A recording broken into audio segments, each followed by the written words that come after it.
plăcerea să invit să vorbim despre viitorul democrației pe oaspeții mei. Olga Manole, care este coordonatorul programului de drepturile omului la Promolex. Bună seara, Olga! Bună! Marina Bzovăi, director executiv la ATIC, Asociația Companiilor în domeniul IT.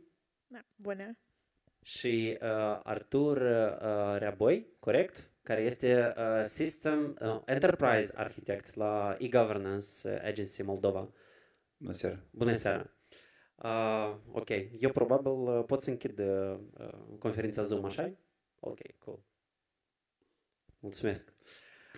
Prima întrebare este pentru Olga și eu sper să fie o discuție la care vă invit și pe voi, cei din audiență, să participați, dacă aveți ceva să spuneți sau să întrebați.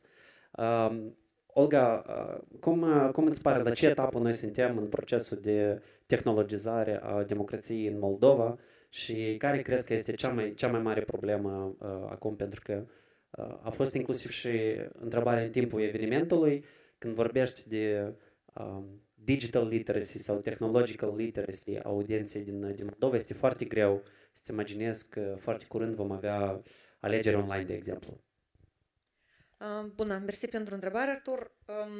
Noi suntem la o etapă poate și începătoare, cel puțin în ceea ce privește votul prin internet, deci nici nu l-am început, dar deja, din păcate, foarte multă lume încearcă să compromită ideea în sine, cu argumente, inclusiv pe care le-a prezentat și domnul Guzun, că alegerile pot fi fraudate, că votul poate fi fraudat, că se vor fura datele. Să vă spun un secret, lucrez la Promolex din 2005, sunt observatoare în procese electorale din 2003, orice tip de alegeri pot fi fraudate, oricum ar fi ele organizate, nu doar cele prin internet. Experiența internațională, din păcate, ne arată că se fraudează și în ziua de astăzi alegerile, bine mersi, în foarte multe țări și se face mod deschis, tupeist, pe față, sunt probe video, sunt misiuni internaționale de observatori care aduc dovezi în acest sens. Deci nu putem merge pe argumentul că nu trecem la votul pe internet pentru că se fraudează alegerile. Și aici cred că nu stăm așa de prost în Republica Moldova cu digitalizarea, precum credem, pentru că foarte mulți moldoveni folosesc și oameni care locuiesc în Republica Moldova folosesc rețele socializare, folosesc internet, folosesc poștă electronică, fac plăți online, folosesc diferite sisteme și accesează servicii publice prin internet. Avem foarte mulți pensionari care deja optează pentru carduri bancare și achită facturile prin online. Acum, în pandemie, nu aș vrea să pun accentul doar pe pandemie, dar cred că pandemia a fost ca așa un apel către toți să înțelegem că tehnologiile informaționale sunt o sursă alternativă și pot să soluționeze foarte multe probleme. Am o fiică și chiar ieri mi-a spus o chestie așa un pic mai... Mama, tu știi, școala nu mai va fi niciodată cum a fost pentru că acum iarna, dacă vor fi ninsori și nu vom putea merge la școală, nu vom putea chiuli 2, 3, 4 zile până se curăță drumurile, trecem frumușel pe Zoom și facem lecții, da?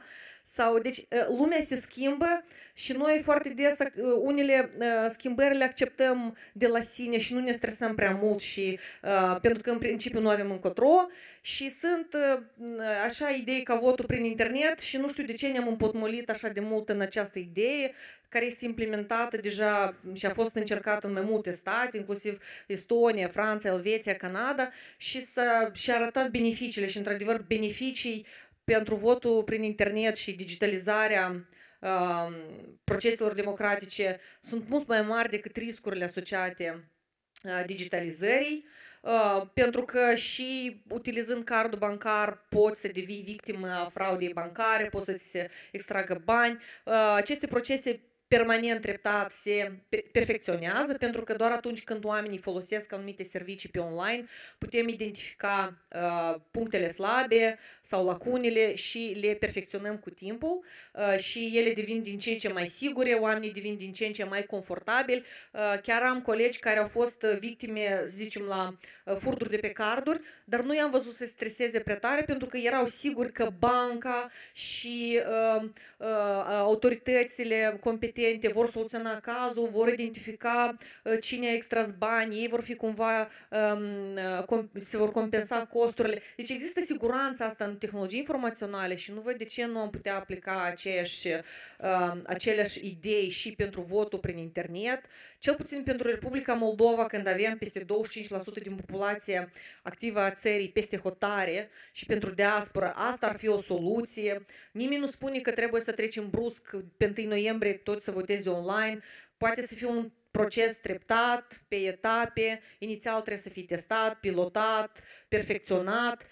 Inițial pot să participe doar cei care doresc, cei care nu pot să meargă la secție de vot sau nu doresc sau au alte motive.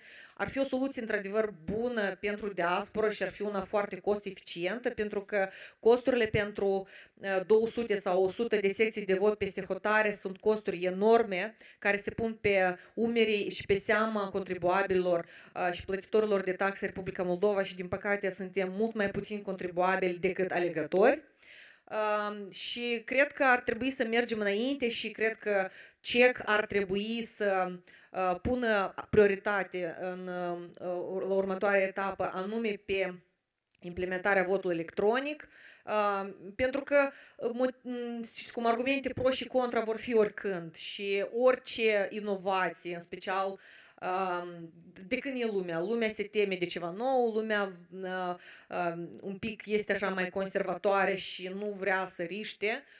Eu înțeleg că este vorba de procese electorale, lumea spune că ok, este foarte important, că dacă îți fură bani de pe carte sunt doar bani, aici se decidă soarta statului, dar iarăși revin la ce se vehiculează în preajma alegerilor și campaniilor electorale, permanent aud de la oameni că nu au încredere în alegeri, că nu au încredere în autorități electorale, că nu au încredere în rezultatele voturilor. Adică oamenii oricum nu au încredere în alegeri, mai ales dacă nu câștigă candidatul pe care l-au votat. Și atunci nu văd de ce ne-am împotmolit în aceste idei și preconcepții. Atunci când Tesla zboară în cosmos și noi nu putem să votăm pe internet, cred că ar trebui totuși să mergem înainte. Deci cu toate argumentele contra. Cea mai bună soluție ar fi de fapt că noi încetișor să facem niște pași în direcția asta și lumea să vadă de fapt exact. că nu mușcă, da? Și nu frige. Exact, să ne deprindem cu această idee și lumea treptat se va deprinde, va deveni confortabilă și o va testa. De exemplu, vă dau un exemplu, în Franța, în 2012, prima dată s-a introdus votul prin internet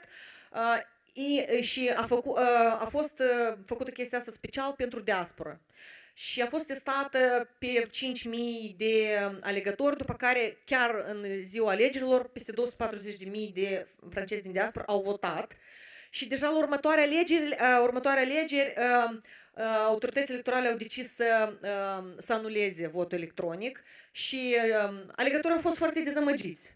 Știți cum? Au fost inițial sceptici și reticenți față de idee, după care au încercat-o, le-a plăcut și s-au indignat când le s-a luat această posibilitate. Și acum au apărut multe semne de întrebare de ce. Se invoca fraudele și atacurile cibernetice, dar foarte mulți deja erau suspicioși. Probabil nu vreți să voteze diaspora, că nu vă plac rezultatele votului din diaspora, ceva de genul. Ok, mersi tare mult pentru această perspectivă. Marina, profesorul Alemanu a spus că pentru a avansa anumite schimbări, da, sau cum el a povestit, pentru positive lobby, este necesar un efort congruent și al autorităților și a organizațiilor neguvernamentale, dar și al, citesc, progressive companies. Da? Cum crezi cât sunt de deschise companiile, pentru că reprezinți o asociație care întrunește mai multe companii IT, cât sunt deschise, cât de deschise sunt companiile să se implice în ceea ce se numește democrație, pentru că de obicei cineva când spune cuvântul democrație sau alegere, apoi dată câțiva pași înapoi și nu, noi suntem apolitici, noi nu ne implicăm și așa mai departe. Pe când nu e vorba să iei o anumită poziție, e vorba mai mult de promovarea unor practici pozitive. Vreau să te întreb, cum îți pare, care este sentimentul a companiilor IT? Își doresc ele să aibă o participare mai activă în acest proces sau nu? Mulțumesc mult pentru întrebare, în primul rând, Artur. Deci, vreau doar să menționez din start că companiile IT cu siguranță se implică activ în unele activități. Noi, fiind o asociație apolitică, și vă asigur că tot sectorul privat o să se țină departe de orice tip de alegeri și de orice implicare sub o formă sau alta, pentru că independența și această lipsă de afiliere politică asigură sau oferă niște garanții de independență, de un cuvânt mai puternic de spus. Dacă vorbim despre încurajarea utilizării tehnologiilor informaționale, cu siguranță este un mesaj pe care îl transmitem și ca asociație și fiecare membru în parte, sub o formă sau alta. Menționase Olga că tehnologiile informaționale au devenit o alternativă foarte bună. Eu aș spune că nu sunt doar o alternativă, sunt realitatea. Nu mai trăim în anii 90 sau atunci când internetul era abia la fazele incipiente. Suntem în anul 2020. Tesla ajunge în cosmos.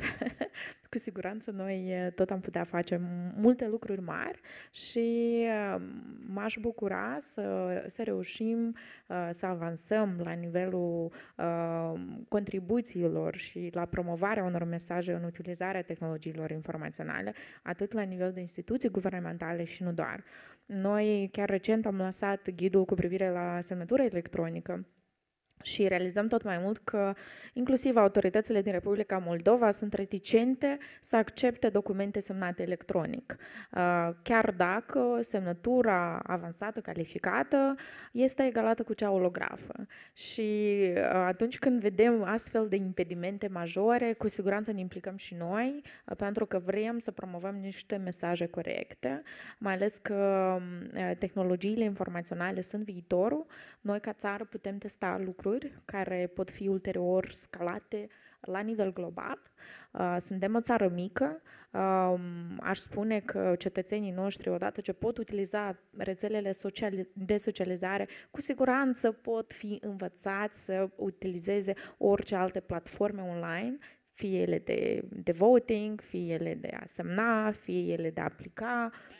Și odată ce încerci soluții digitale care sunt adaptate la noile realități, vă asigur că ulterior vor fi nemulțumiri de ce nu putem din toate punctele de vedere să le utilizăm. Eu personal sunt indignată de fiecare dată când nu pot în regim online să aplic undeva, să depun o declarație, să depun o cerere semnată electronic, fără ca să mă deplasez fizic la o entitate sau alta. Mai mult ca atât, tot așa deschidem și oportunitatea ca oamenii care sunt imobilizați, care nu pot să se deplaseze, să aibă totuși acces la toate serviciile guvernamentale, de ce nu? De care ar trebui să beneficieze fiecare cetățean al țării noastre. Cu siguranță Artur poate să vă dea mai multe detalii despre eforturile pe care le depune țara noastră în implementarea soluțiilor digitale, utilizarea tehnologiilor informaționale în diferite procese, de fapt. Iar companiile, chiar dacă nu se implică activ cu o soluție sau alta, vă asigur că există companii locale moldovenești care lucrează la diverse soluții, fie în colaborare cu anumite entități, care se oferă acum atât cetățenilor sau puse la dispoziția autorităților pentru a face acești pași spre digitalizare. O întrebare foarte scurtă aici, în completare la ceea ce ai spus tu. Unde cetățenii sau cei care sunt curioși de aceste inițiative pot afla mai multe informații? Ele undeva se publică? Aveți vreo platformă sau newsletter? Dacă poți să ne dai mai multe detalii. Noi avem un newsletter, dar el este intern pentru membrii noștri. Cel puțin nu am ajuns la un moment în care vrem să publicăm toate activitățile pe care le facem și către cetățeni. Totuși ne focusăm pe activitatea companiilor și intereselor pe care le au. Artur, întrebarea acum pentru tine, mai mult legată de prezentarea domnului Victor Guzun și exemplul Estoniei. Eu, pe de o parte, vreau să-ți spun despre un feedback pe care l-am primit de la prieteni de-ai mei, de exemplu, din România sau din Ucraina, care spun că voi sunteți înaintea noastră, pentru că sunteți mai mici și ați fost mai curajoși să faceți, să implementați anumite tehnologii, dar în același timp când comparăm cu nivelul evident foarte avansat al Estoniei, este o discrepanță uriașă. Vreau să întreb în ce măsură voi ca agenție de stat colaborați cu colegii voștri din Estonia și din alte țări și care sunt rezultatele acestei colaborări și schimb de experiență? Mersi de întrebare. Referitor la colaborare cu Estonia, aș da un răspuns mai scurt. Eu personal am fost de vreo 4 ori acolo și de fapt din 2011 activez în agenție și probabil în primul an chiar am fost prima mea vizită acolo. Sunt deci foarte multe lucruri care noi fiind acolo le-am observat cum funcționează. De fapt, estonienii sunt mult mai înainte din cauza că ei au început mult mai înainte. Deci, de fapt, toate eforturile de guvernare au fost lobate politic foarte puternic de câteva persoane din Estonia, începând cu anii 97-98. Deci, de exemplu, semnătura electronică în Estonia a fost în anul 2000 introdusă și era emisă pentru toți cetățenii Estonii ceva mai târziu, deci fără a întreba dacă doresc sau nu, în sensul că a fost, sau fără a mări prețul acelui buletin electronic. Totodată a fost un program în perioada aceea de a promova digital literacy, care se numea Tiger Leap. Deci, din câte cunosc eu, în programul respectiv a intrat cursuri de utilizare a calculatorului de la început până la lucruri avansate de folosire a serviciilor guvernamentale la canalul principal în prime time, să spunem așa, timp de câțiva ani. Deci eu foarte puternic au promovat. Deci asta e cam probabil cheia succesului, ca politicul să dorească și să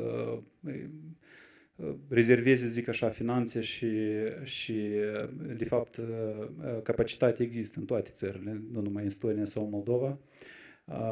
Deci, referitor la colaborarea cu alte țări, noi, bine, am fost și eu și colegii mei am fost în mai multe țări. Într-adevăr, deci dacă ne uităm în regiune, Estonia probabil e lider în Uniunea Europeană, dar nu prea departe sunt și belgieni, austrieci sau San Marino și încă una din țările astea mai mici. Deci, spunem așa, avantajul estonienilor că ei fac și marketing foarte puternic pentru ceea ce fac.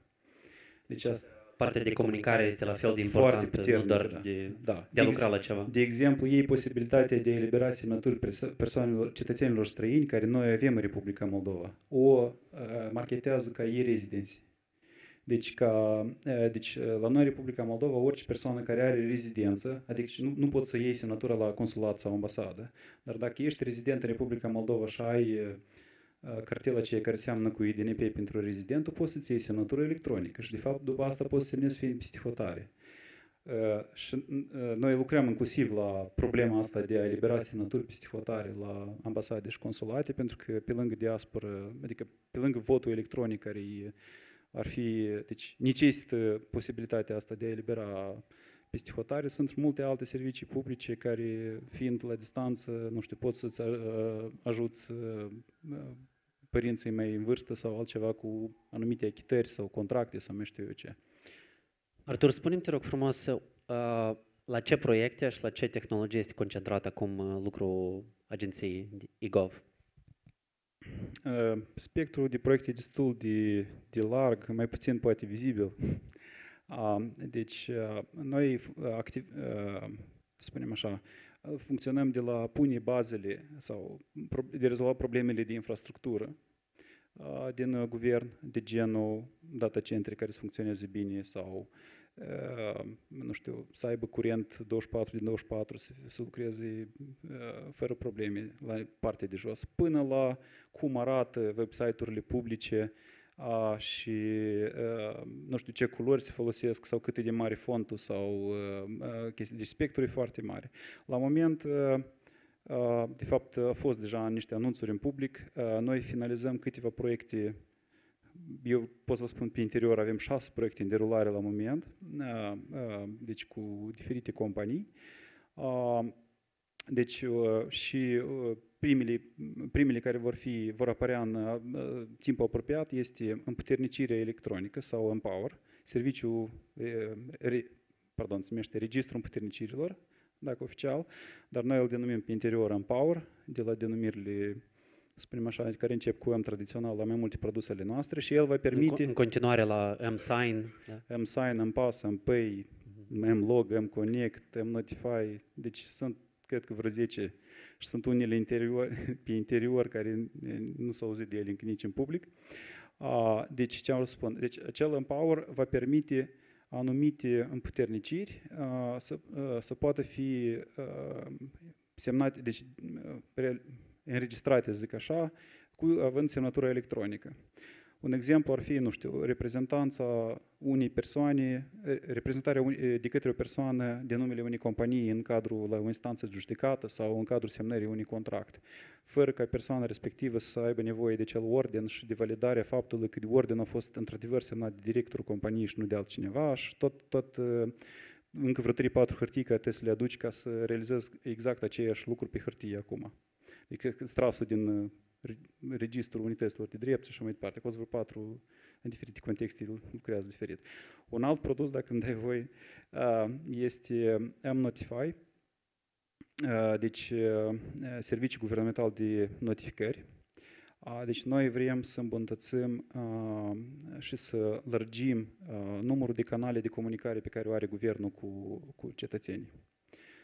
Deci nu numai e-mail să fie, de exemplu, dar să fie și acele notificări, nu știu, în browser sau deci SMS, Telegram, Viber și alte canale, astfel încât cetățenii să decidă cum vor să primească diferite notificări de la stat și nu statul să spunem așa, și ei să poată schimba contul oricând și nu să avem doar scrisori oficiale semnate, nu știu, ștampilate, trimise prin poștă. Să scăpăm de hârtie și să folosim mai multe inclusiv în comunicare cu platforme de comunicare digitale. Mersi.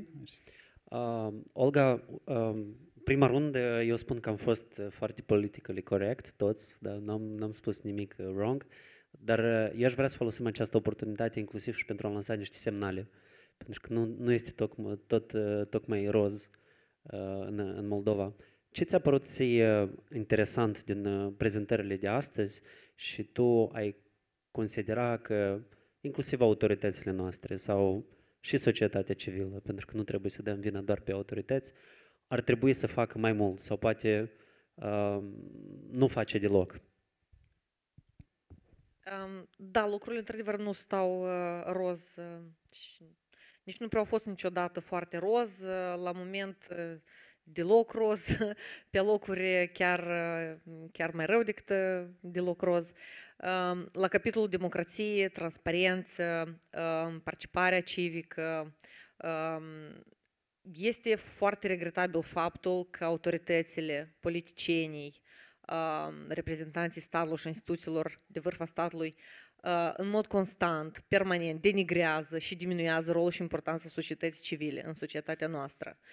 Organizațiile neguvernamentale de orice tip, care activează în orice domeniu, se confruntă permanent cu neîncrederea cetățenilor în ceea ce fac ele. Se confruntă cu neîncredere în motivul de bază care stă în spatele activității noastre. Deci noi, în afară de faptul că trebuie să ne axăm pe activitatea pe care o facem, permanent trebuie să încercăm cumva să demonstrăm nevinovăție, să demonstrăm că nu avem careva motive ascunse, că nu încercăm să lucrăm în detrimentul acestui stat, în detrimentul oamenilor din Republica Moldova, în detrimentul democrației din Republica Moldova. Este regretabil faptul când autoritățile statului fac acest lucru, pentru că ei știrbesc nu doar din imaginea societății civile, ei foarte mult știrbesc din, zicem așa, imaginea și reputația democrației în sine. Avem foarte mulți oameni care în ziua de azi în mod deschis optează pentru regim dictatorial sau autoritar, inclusiv tineri care în habar nu știu ce aia Uniunii Sovietică, ei n-au trăit în Uniunea Sovietică, ei n-au stat la rând după lapte, eu am stat, eu țin minte cum era în timpul Uniunii Sovietice, eu țin minte cât era de bine și atunci când vezi tineri de 18, 19, 20 de ani care spun că da, mai bine era pe timpul lui Stalin, sincer, deci eu cred că aici autoritățile în primul rând ar trebui să-și asume vina și aici chiar nu o să fiu politically corect și le spun că vina le aparține întru totul, pentru că nu este ok când reprezentanții instituțiilor publice și instituțiilor statului arată cu degetul la Promolex, de exemplu, și spun că noi lucrăm contra intereselor Republicii Moldova și noi suntem finanțați din extern. Dragii mei, noi suntem finanțați de Departamentul de Stat a Statelor Unite ale Americii sau de USAID. Să vă spun un secret, și Guvernul Republicii Moldova primește bani tot din aceleași surse. De ce atunci când Promolex primește bani de la USAID, noi suntem agenți secreți care spioni, nu știu ce acolo, și când guvernul sau bugetul de stat primește bani și fonduri nerambursabile și ajutoare de la același USAID, de la aceeași delegații Europene, asta este ok. Pentru noi nu este ok. Deci și astfel de mesaje, astfel de manipulare a informației duce lumea în eroare, oamenii sunt confuzi, oamenii, tot ce există autoritatea statului și oamenii tind să creadă mai mult un președinte, un parlamentar, un ministru decât un onegist pe care l-au făcut, nu ne-au făcut altceva decât să ne facă mâncători de granturi. Ar fi bine să mai uite, să mai privească inclusiv și care a fost contribuția, inclusiv financiară, a organizației guvernamentale parcursul la 30 de ani în bugetul de stat a Republicii Moldova. Este o sumă deloc de neglijat. Asta pe lângă beneficiul pe care noi l-am adus societății, pe lângă toate serviciile pe care noi le-am creat, pe lângă toate lacunile și găurile pe care noi le-am acoperit, de care nu se preocupă statul Republica Moldova. Deci noi nu cerem să ne spună mulțumesc, dar cel puțin să nu ne pună bețe în roate. Atunci când rolul misiunilor de observare a societății civile în campanii electorale este denigrat, este pus sub semnul întrebării, când autoritățile electorale încearcă cumva să limiteze implicarea organizațiilor neguvernamentale în monitorizarea proceselor electorale, eu un pic mă încordez pentru că eu îmi dau seama că noi avem probleme grave nu doar la votul prin internet, noi avem probleme grave la capitolul democrație Republica Moldova. Lumea nu mai înțelege ce înseamnă democrație, lumea nu înțelege că ceea ce avem noi în Moldova nu poate fi numit democrație veritabilă, pentru că democrația ca și un meci de fotbal are reguli clar prestabilite pe care dacă nu le respecti nu mai este democrație. Democrația înseamnă separarea puterilor în stat, democrația înseamnă supremația legii, democrația înseamnă participarea civică și atunci când un membru din Parlament sau un ministru îmi reproșează că mă implic prea mult. Ce înseamnă mă implic prea mult? Este statul meu, este țara mea, sunt cetățean, am tot dreptul, deci ei subminează bazele democrației în sine, după care suntem în situația în care suntem și tot democrația este de vină. Nu democrația este de vină, sunt de vină jucătorii și arbitrii care nu respectă regulile, da? Pentru că democrația ca și fotbal este un joc foarte frumos, dar el are reguli foarte clare pe care dacă nu le respecti, asta e, nu mai ai și nu mai poți să spui că avem o democrație. Aici aș vrea inclusiv să fac referire la ce a vorbit unul din vorbitori despre democrația directă. Nu știu dacă ar fi cazul să ne băgăm în democrația directă. Eu personal optez pentru cea reprezentativă. Închipuiți-vă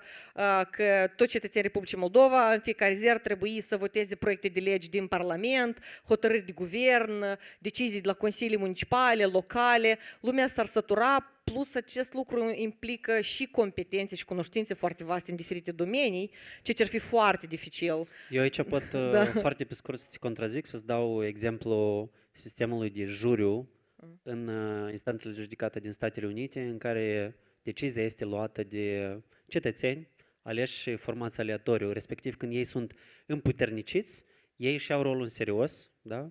Și nu este nicio elită care își asumă și sunt entitled, da? Că adevărul suprem și ei sunt până la urmă deținătorii puterii și controlului. Da, dar verdictul oricum îl dă judecătorul.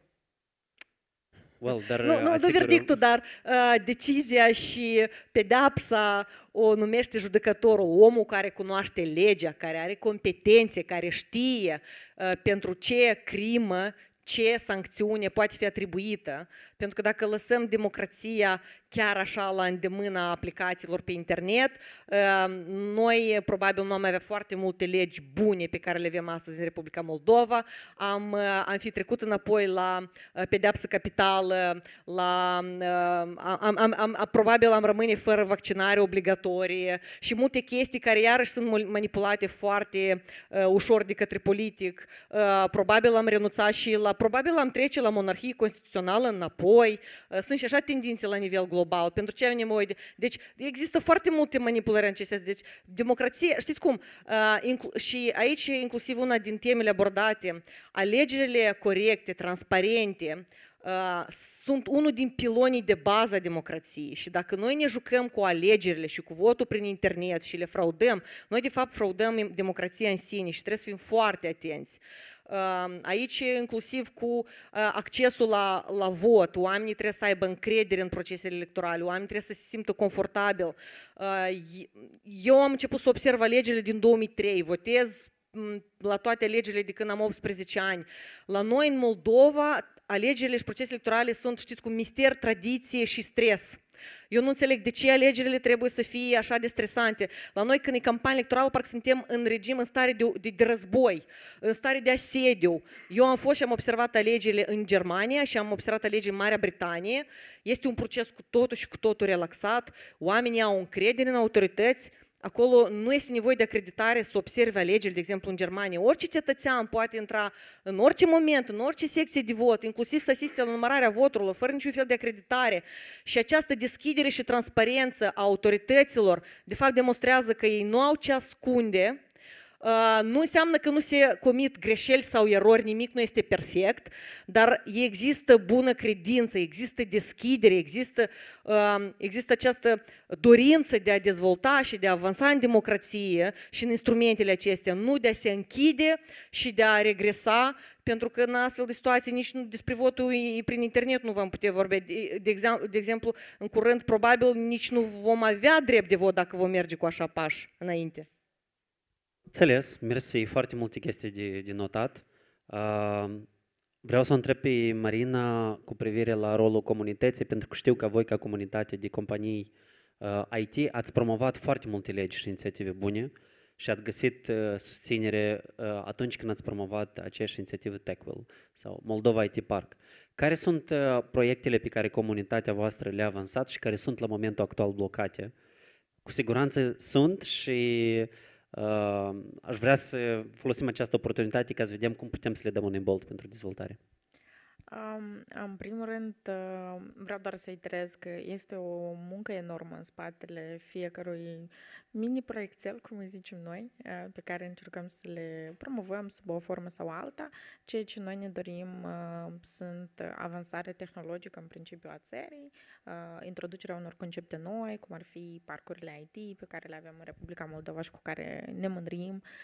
Există și unele impedimente, cum ar fi nu știu, remunerația compensatorie, nu știu dacă cetățenii Republicii Moldova cunosc teoretic. O mică explicație. Da, asta vreau să zic.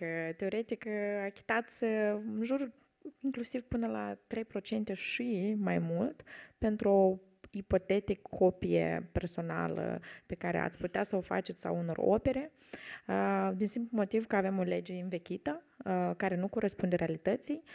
Copii private nu se mai fac în Moldova, nu există studii care demonstrează că s-ar face aceste copii, că sunt niște riscuri asociate în acest sens.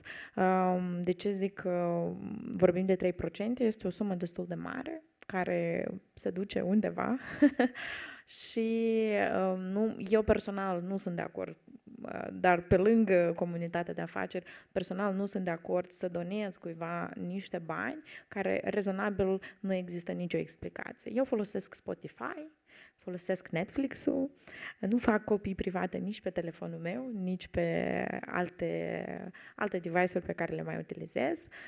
Consider că trebuie o implicare în acest sens pentru a avansa, pentru a porni lucrurile din loc.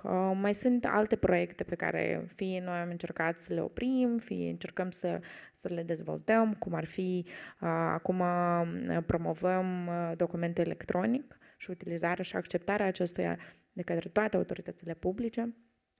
Cred că ar trebui să se transforme într-o cutumă normală, ca fiecare entitate să fie obligată atunci când tu îi adresezi o adresare în format electronic să-ți răspundă de asemenea în format electronic. Eu aș mai spune alte chestii personale pe care le-aș promova, dar ca comunitate vrem ca relațiile de muncă să fie posibil ca noi să le putem gestiona la distanță, fără prezența fizică a salariatului, semnătură, ștampila care, apropo, nu mai este obligatorie, dar fiecare entitate, aproape fiecare, continuă să o solicite, fără a avea obligația de a o prezenta.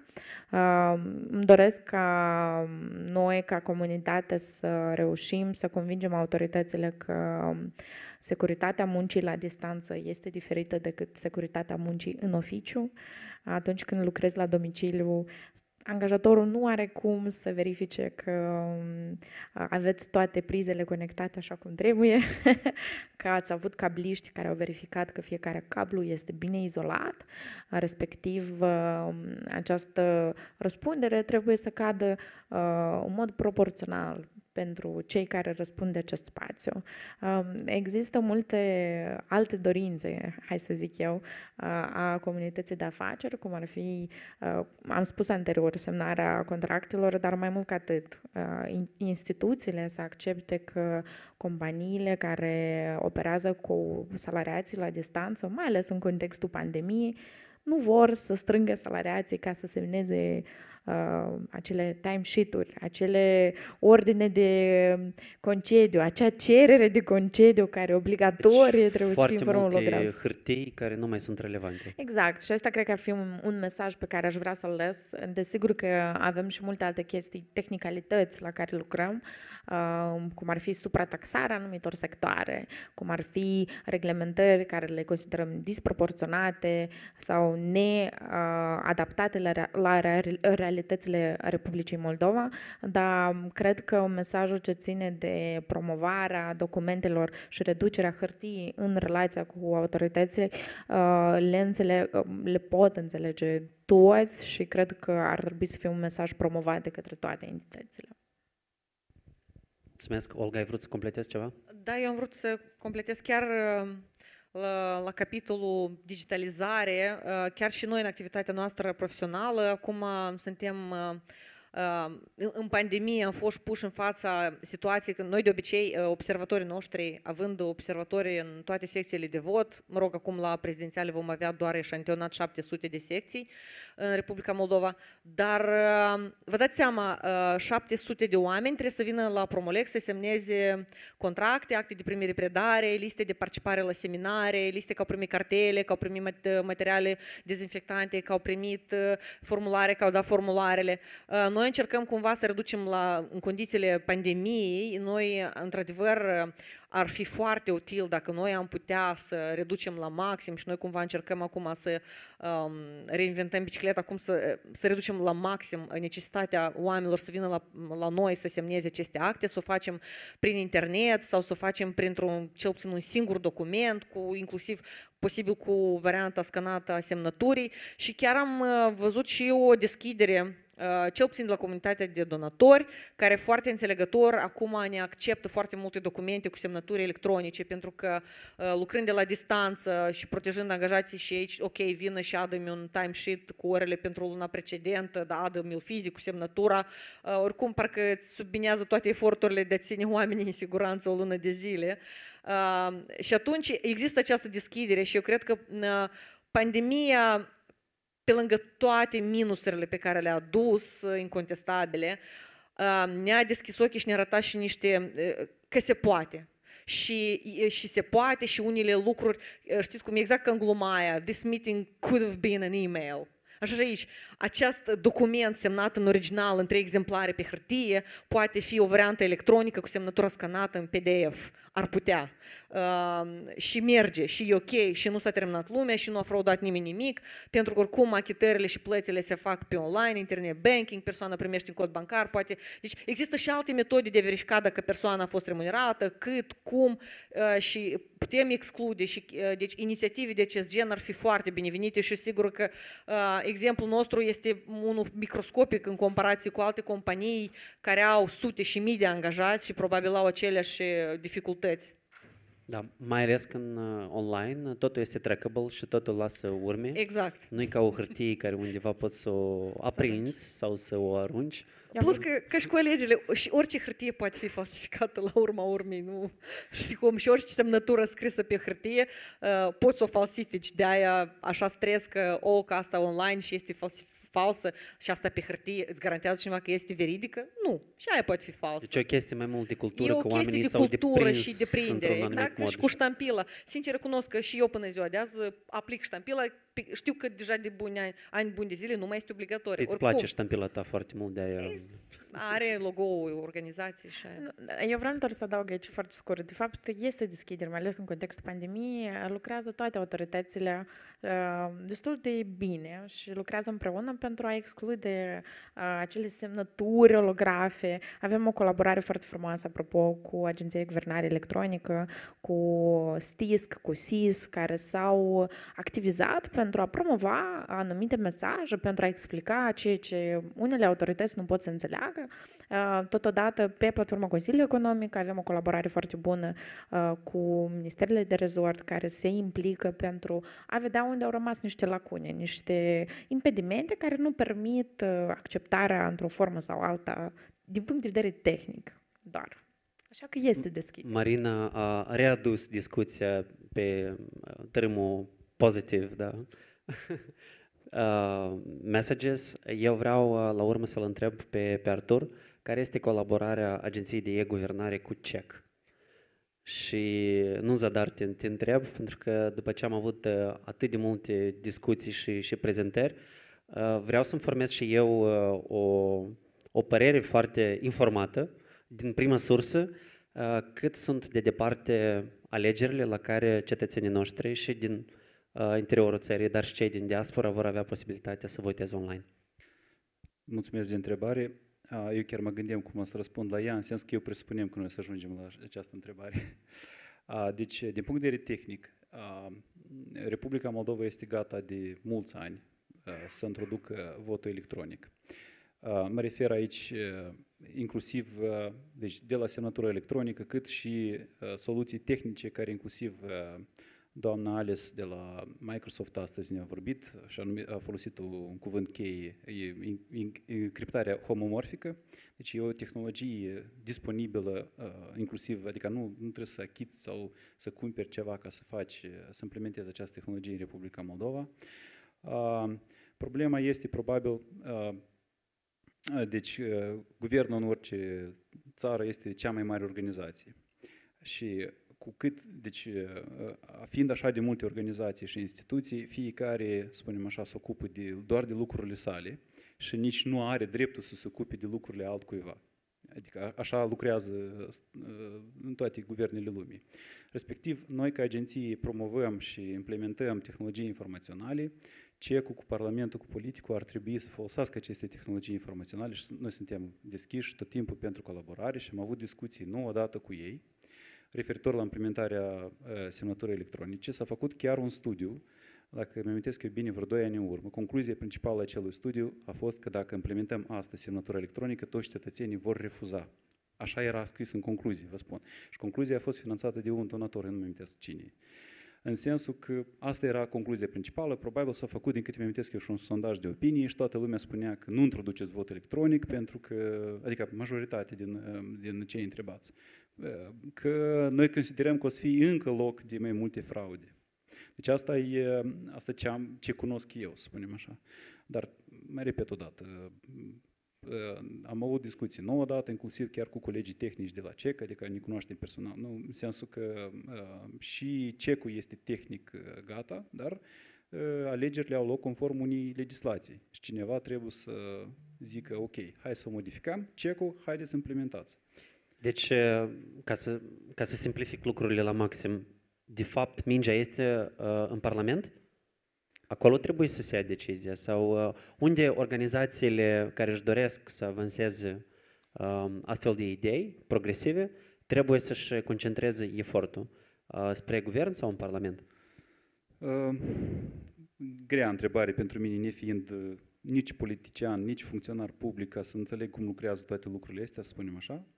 Dar eu presupun că de sus în jos și de jos în sus din ambele părți. Deci dacă nu se vede inițiativă de sus în jos, cei de jos, spunem așa, încearcă ceva să facă, dar nu o să aibă niciun rezultat. Și cred că din ambele părți, dar și deci despre asta trebuie de vorbit mai mult. Deci iată chiar cu ocazia acestui eveniment care l-ați organizat. Deci trebuie de discutat tot mai mult și astfel încât unii politicieni sau parlamentari, să spunem așa, o să discute și ei tot mai mult și la un moment dat o să zică, băi, toată lumea spune că suntem gata, de ce nu o facem? Personal am auzit de la câțiva parlamentari, în sensul la televizor sau undeva, au menționat că ar fi bine să implementăm votul electronic, dar până când n-am auzit de nicio inițiativă în acest sens. Eu am o propunere și vreau, dacă nu confirmarea voastră 100%, cel puțin să-mi spuneți dacă există. Eu, ținând cont de recomandările pe care le-am primit de la unul din speakerii de azi, propun să facem o coaliție largă în societate din Republica Moldova, în mod special, a organizațiilor neguvernamentale, companiilor, instituțiilor care își unesc eforturile pentru a promova soluții inovative și tehnologie pentru democrație. Ce părere aveți? De fapt, există Coaliția pentru Alegeri Libere și Corecte, care promovează de mult timp votul prin internet și, într-adevăr, avem nevoie de reglementare legală a acestui proces, crearea mecanismelor, inclusiv soluții tehnice și tot așa. Autoritatea electorală care și-a propus, din păcate încă nu a reușit chiar să testeze votul electronic, dar o coaliție mai largă, mai amplă pentru digitalizarea proceselor democratice, cred că ar fi foarte binevenită și cred că aici ar trebui să mergem pe premiza că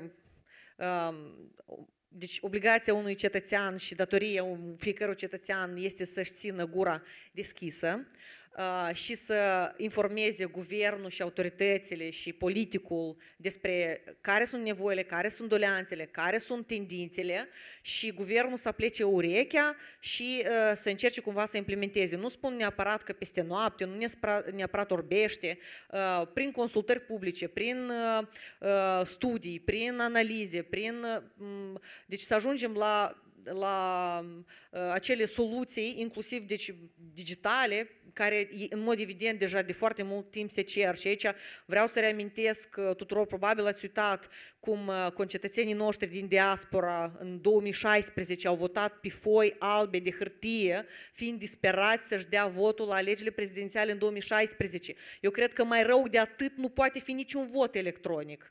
Deci și acele voturi au fost inițial, s-a spus la secție de vot că votați că o să fie acceptate, după care au fost anulate. Eu cred că mai mare dezamăgire ca asta nu poate să existe pentru un cetățean care a venit, a bătut un drum, a stat toată ziua în frig ca să voteze și nu a putut să o facă și iată avem la îndemână tehnologii informaționale pe care le folosim pentru absolut orice, inclusiv foarte multe chestii inutile și prostești, și nu folosim pentru a dezvolta democrație, pentru a oferi accesul, pentru a facilita acea participare și a aduce cetățeanul mai aproape de guvernare, de procese democratice, de ce înseamnă a fi un cetățean și ce înseamnă a fi democrație în sine. Și știți cum, și tot ne ferim de digitalizare. Ok, pe hârtie a fost mai bine, probabil, nu știu. Ieri Vitalie Așanu, cofondatorul de la Vote Me Up, a scris un articol, titlul căreia sună în felul următor: democrația este în criză pentru că încă nu este democrație. Și, Marina, aș vrea să te întreb, nu când vine vorba de democrație la nivel de stat sau oraș, cât de mult loc pentru democrație și implicarea membrilor unei comunități, unei organizații, unei companii se face la momentul actual, ținând cont că reprezinți o industrie care este mult mai progresiv decât multe alte companii. Aș vrea să încheiem cumva totuși pe o notă mai pozitivă. Da, eu întotdeauna termin cu notele pozitive, cred că asta ține de personalitatea mea. Da, în orice caz, conform statutului, ce puțin a asociației noastre, întotdeauna au loc alegeri, mai exact în fiecare an. Ba mai mult, începând cu anul ăsta, implementăm și utilizăm VoteMeUp pentru adunările generale. Chiar săptămâna viitoare și încă peste o săptămână vom avea încă câteva testări. În linii generale, noi promovăm inclusiv alegerile bordului, alegerile Consiliului Directorilor în formă electronică și probabil că este sau a fost momentul potrivit și în contextul pandemiei. Acum suntem nevoiți să facem adunările generale online și respectiv să votăm online. Ne bucurăm foarte mult că reușim să susținem o soluție locală și de asta ne mândrim că vă avem alături de noi. Cu siguranță vom încuraja și mai departe utilizarea astfel a unor soluții similare în cadrul altor entități, de ce nu? Anume pentru a asigura că procesele, indiferent de pandemie sau nu, că au loc așa cum trebuie să aibă loc, așa cum a fost prestabilit. Ba mai mult, cel puțin pentru noi, integrarea sau utilizarea anumitor soluții tehnice a devenit o realitate. Îți dai seama, în rândul atâtora specialiști în IT, să vii cu hârtiuțe și multe alte detalii, deja este destul de complicat, ei nu ne mai înțeleg, haideți să aplicăm online, haideți să votăm online, haideți să facem totul în regim interactiv, de ce nu? Și să fie ușor adaptabil. Mulțumesc foarte mult și vreau să vă mulțumesc, Olga, Marina, Artur, pentru această discuție. Sper că v-a fost util și interesant conferința și vreau să mulțumesc și tuturor celor care ne-au urmărit astăzi. Rămânem conectați, rămânem online. În caz că aveți un follow-up, vă rog frumos să ne scriți și să ne acordați întrebări. Vă mulțumesc tare mult. Aceasta a fost prima conferință Future of Democracy, organizată de VoteMeUp cu suportul partenerilor noștri, Friedrich Naumann Foundation, Birou România și Moldova, Digital Communication Network și OpenExo. Mulțumesc! O seară frumoasă tuturor!